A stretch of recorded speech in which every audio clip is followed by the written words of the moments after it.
Bon, de nouveau un petit problème, mais pour ça il faut que je retrouve. Voilà. Ici, le marqueur. Bon, ici, supposons que je suis. On a affaire à une berge, enfin un étang. Un étang parfaitement circulaire. Un étang parfaitement circulaire. Construit avec des dalles de béton. Donc, pour faire, on va dire, un sentier. Voilà, j'ai une dalle de béton, dalle de béton, dalle de béton, dalle de béton, dalle de béton, dalle de béton, et voilà. Et tout le sentier est fait de, bien sûr, arboré avec, je veux dire, pour donner un air de zénitude, arboré avec des arbres, hein, on peut mettre des arbres, hein, voilà. Attention qu'on ne peut pas couper un arbre comme on veut, hein. Voilà. Un arbre, il faut demander un permis pour couper un arbre, surtout s'ils sont en série comme ça.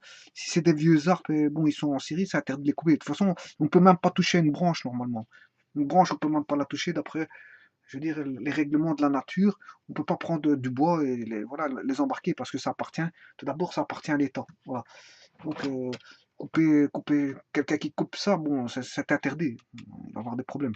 Donc, voilà, on a un étang circulaire avec des plateformes en béton et bien sûr un espace verdoyant pour rendre le lieu agréable. Bon, ça, voilà, peut-être avec des sentiers de sortie vers différents chemins, voilà,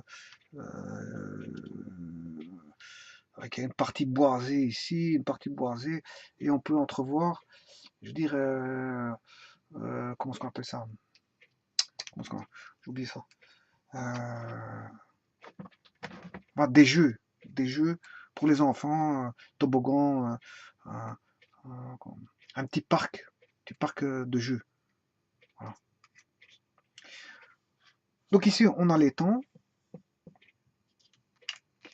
qui est circulaire, parfaitement circulaire. Alors, si je dis que le béton mesure 2,40 m, ce sont des plaques de béton mis côte à côte pour faire, je veux dire, un petit étang et en constituer ces berges. Ces berges, et on peut aller promener. Mais généralement, c'est comme ça en fait. On met du béton en tant que berge. Voilà.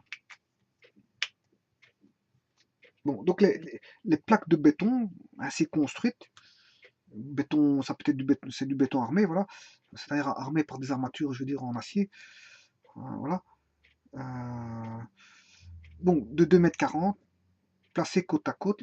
Et lorsqu'on est situé, si je suis situé par exemple à un point A, voilà, qu'est-ce que je constate? Que je peux voir un morceau de béton. Voilà, si je prends un morceau de béton qui fait 2,40 m ici, voilà, 2,40 m, mais ce morceau de béton au point A, à l'aide d'un lecteur d'angle électronique, apercevoir chacune des plantes, et c'est pour chacune comment on appelle ça, chacune des plaques sous un angle de 3 degrés. Donc, c'est-à-dire que je vois l'angle ici sous le lecteur, à travers du lecteur électronique d'un angle de 3 degrés. Voilà. Alors, ce qu'il me faut, en fait, je vais savoir, je sais calculer au travers de ces données, si je mesure ceci, hein, sachant qu'on a tous des bandes, des plaques de béton de 2,40 m et que peu importe là où je me situe, je retrouve toujours 3 degrés quand je suis à l'opposé de la bande, à l'opposé de la bande de béton, hein, eh bien je trouve toujours 3 degrés, quel que soit l'endroit. Hein, si je me situe à celui-ci, par exemple, ben, je vais voir celui-ci sous 3 degrés. Voilà. Si je me situe ici, ben, je verrai celui-ci sous 3 degrés. Donc en fait, j'aurai toujours 3 degrés d'angle de vue au travers de l'appareil. Voilà. Et on demande de calculer, je veux dire, le pourtour. Le pourtour. Bon, alors pour ça,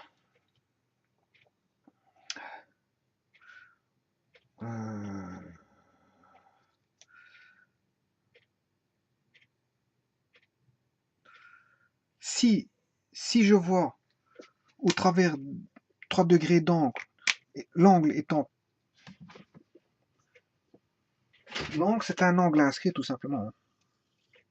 Donc c'est-à-dire que de A, je vois la bande de béton. À partir de A, je vois la bande de béton BC, qui est un l'arc BC, sous 3 degrés. Donc, à partir du centre, je verrai combien? On verrait le double. 6 degrés.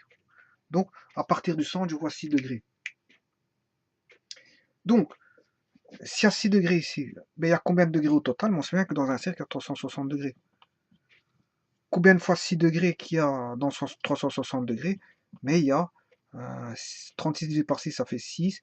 Il y a 60 fois 6 degrés dans 360 degrés. Voilà le rapport qui existe entre 360 degrés et l'arc BC. Donc entre le cercle complet et l'arc BC, c'est une partie qui vaut 1/60e.